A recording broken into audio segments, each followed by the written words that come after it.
There's a lot of information out there on the necessity of building students' background knowledge as a precursor for comprehension or learning anything new. However, why is it always the teacher's sole responsibility for providing students this background knowledge? Let me ask you this.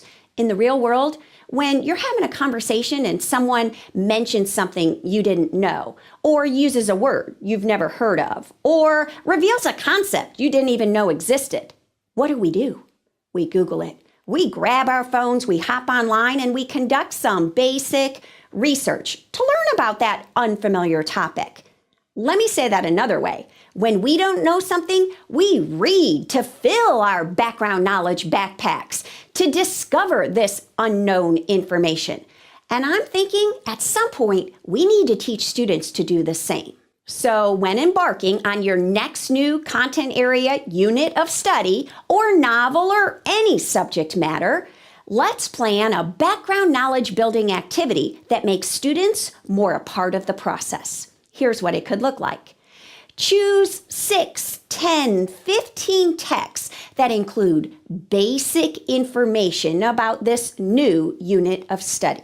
You're looking for short text, simple text like nonfiction picture books, basic websites of information, short, simple articles, even some websites that are good introductory material. How about photos, visuals, diagrams that aren't too complex but reveal the concept in a basic way?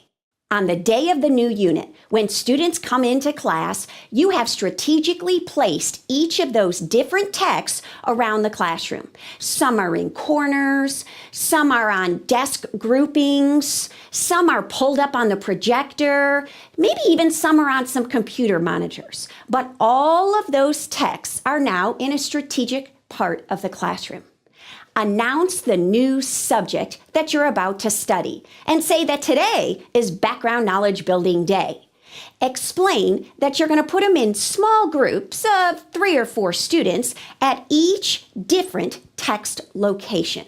You're going to give them just 3 or 4 minutes at that text to read, skim, study, really look at that text to glean as much basic information about this concept as they can. Be sure to give them some scratch paper and a writing utensil, so as they learn something new, they can just jot it down. As the 3 or 4 minute time period elapses, everybody will stand up, leave their text, and rotate one text to the right. The idea is after every 3 or 4 minutes, students are carouseling to another simple, basic text to glean more background knowledge. At the end of this carousel time, then conduct a share out. Get the whole class together. Make sure they have their notes in front of them and start to ask some general questions. For example, class, look over your notes. What can you tell me about the people of this time period? Or you might ask, based on your basic research, what do you now know about? And mention that topic. The idea here is for students to reveal what they filled their background knowledge backpacks with.